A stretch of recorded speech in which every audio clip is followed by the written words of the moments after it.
Hello friends, இன்றைக்கி பார்த்தீங்கன்னா evening ஒரு 6 o'clock இருக்கும். நான் ஜிம் போகலான்னு சொல்லிட்டு கிளம்பிட்டேன். அப்படியே ஃப்ளிப்கார்ட்டில் ஒரு டிஷர்ட் ஒன்று ஆர்டர் போட்டிருந்தேன் ஜிம்க்கு வேர் பண்ணிட்டு போகிறதுக்கு. சரி, அது எப்படி கிளாத்லாம் நல்லா இருக்குமா சொல்லிட்டு பார்த்துட்டே இருந்தேன். ஸோ நல்லாவே வந்துருந்துச்சு. இதோட லிங்க் நான் உங்களுக்கு டிஸ்கிரிப்ஷனில் தரேன், முடிஞ்சால் செக் பண்ணி பாருங்கள். கிளாத் ரொம்ப நல்லாவே இருக்குது.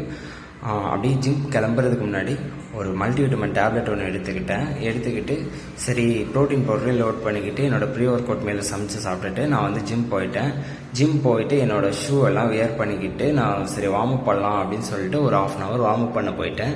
வார்ம் அப் பண்ணிவிட்டு இன்றைக்கி என்ன மசில் ட்ரைன் பண்ணலாம்னு யோசிச்சுட்டு இருந்தேன். அப்போ தான் எனக்கு ஞாபகம் வந்துச்சு, நம்ம பாடியில் இதெல்லாம் வீக்காக இருக்கோ அதையெல்லாம் ட்ரைன் பண்ணலாம் அப்படின்னு சொல்லிட்டு தோணுச்சு. நான் வந்து செஸ்ட் இன்றைக்கி ட்ரைன் பண்ணலாம் அப்படின்னு சொல்லிட்டு டிக்ளைன் பெஞ்ச் ப்ரெஸ்ஸும் இன்க்ளைன் பெஞ்ச் ப்ரெஸ்ஸும் பண்ணேன்.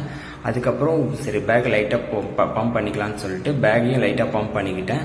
பம்ப் பண்ணதுக்கப்புறம் நான் வந்து மிரர் முன்னாடி போயிட்டு எப்பவும் போல் போசிங்ஸ் எல்லாம் பண்ணி பார்த்தேன்.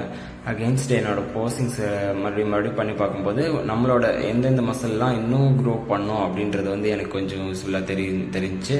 அப்படியே யோசிச்சுட்டே போசிங் பண்ணிட்டே இருந்தேன். சரின்னு சொல்லிட்டு மோஸ்ட் மஸ்குலர் போஸ் கடைசியாக அடிச்சுட்டு நான் வந்து வீட்டுக்கு வந்துட்டு என்னோடய போஸ்ட் ஒர்க் அவுட் மேலேயும் எடுத்துக்கிட்டு என்னோடய டேவை முடிச்சிட்டேன். Okay friends.